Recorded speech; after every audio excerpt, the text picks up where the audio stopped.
Texas Tech is still going through their NCAA tournament run, but with how the schedule is laid out in the NCAA, the portal is set to open soon. In today's video, we'll discuss two early portal targets for the Red Raiders, including one of the top-ranked portal guards.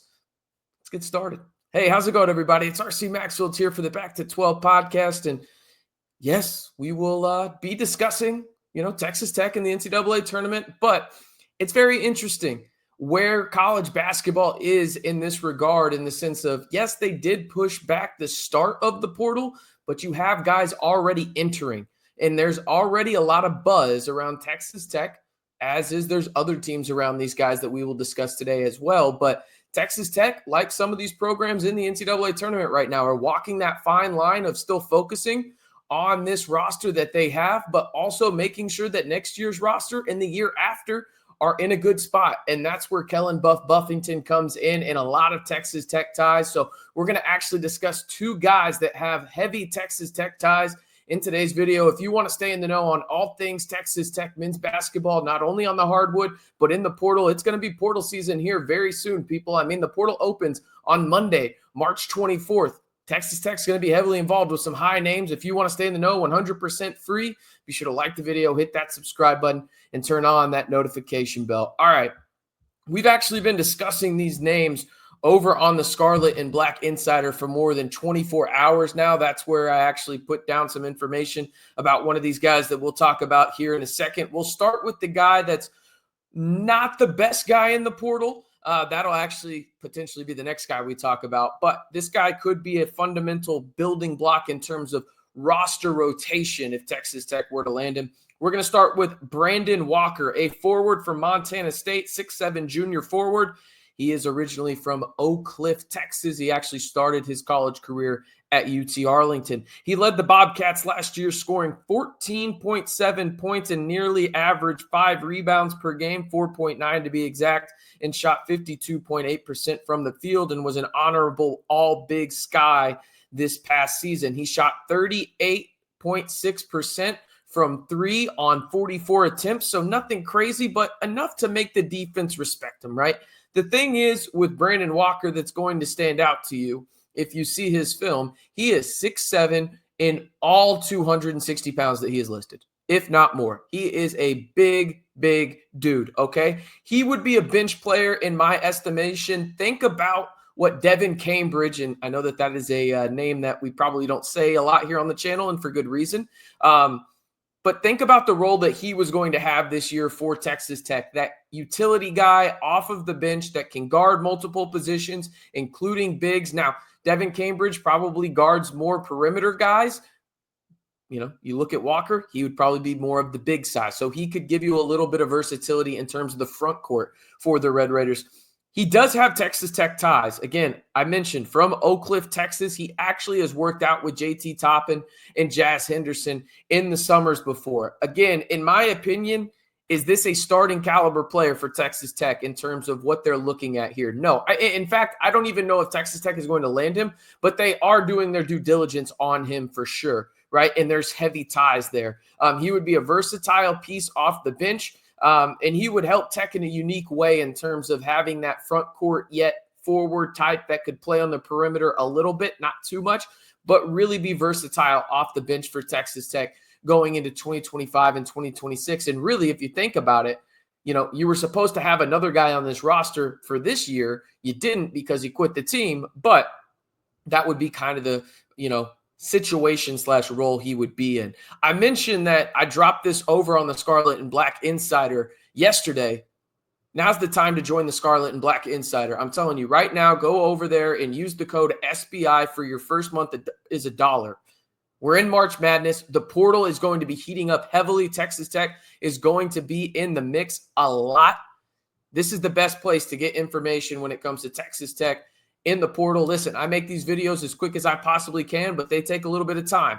Putting a little message out on SBI, that'll take me 3 or 4 seconds. I put the information there first. If you want to stay in the know instantaneously on all things Texas Tech men's basketball, not only on the hardwood, but in the portal right away, before even these videos drop, that's the place to do it. And you get your first month for $1 when you use the promo code SBI.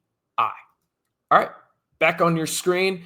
This guy right now, according to On3, is the number 2 player in the portal. Now, will there be a lot more players that enter the portal? Duh, right? Like, I mean, there was just an absolute crazy amount of guys that entered the portal last year.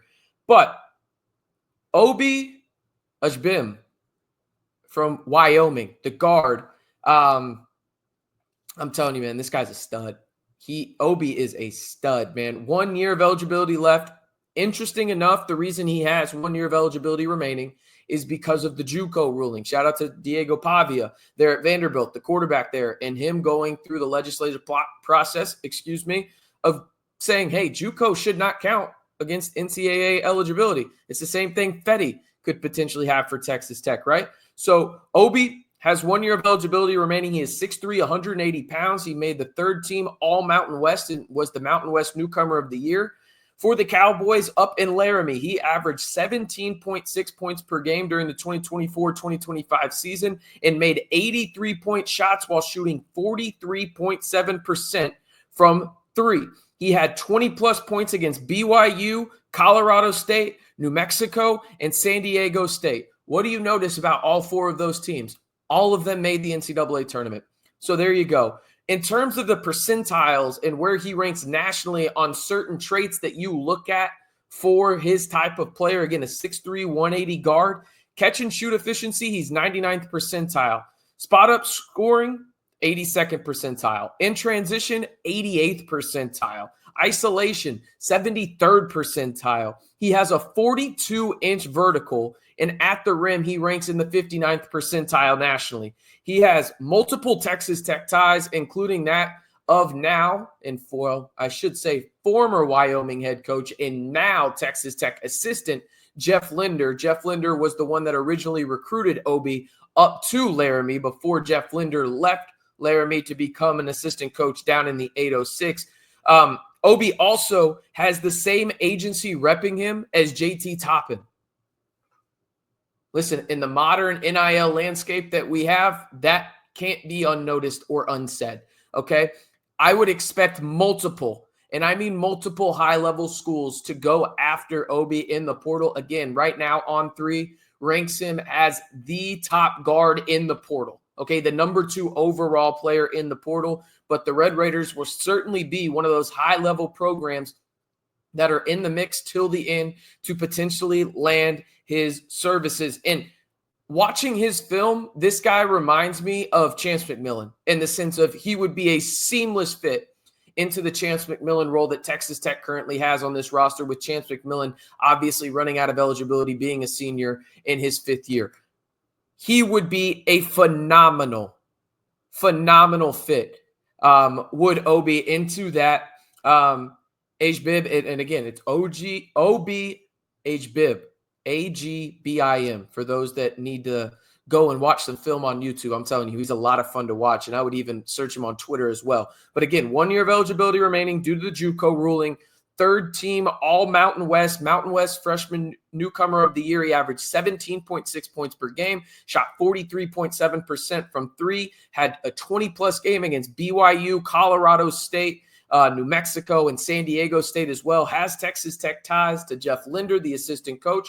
Also has the same agency repping him as JT Toppin. He is a guy that you need to know if you are a Texas Tech fan in terms of monitoring names that are early on in the portal process for the Red Raiders. Obviously, what's going on the floor right now in the NCAA tournament is the primary focus, but also at the same time, this is just like if you remember in football, these teams that make the college football playoff, they have to still be active in the portal as well, right?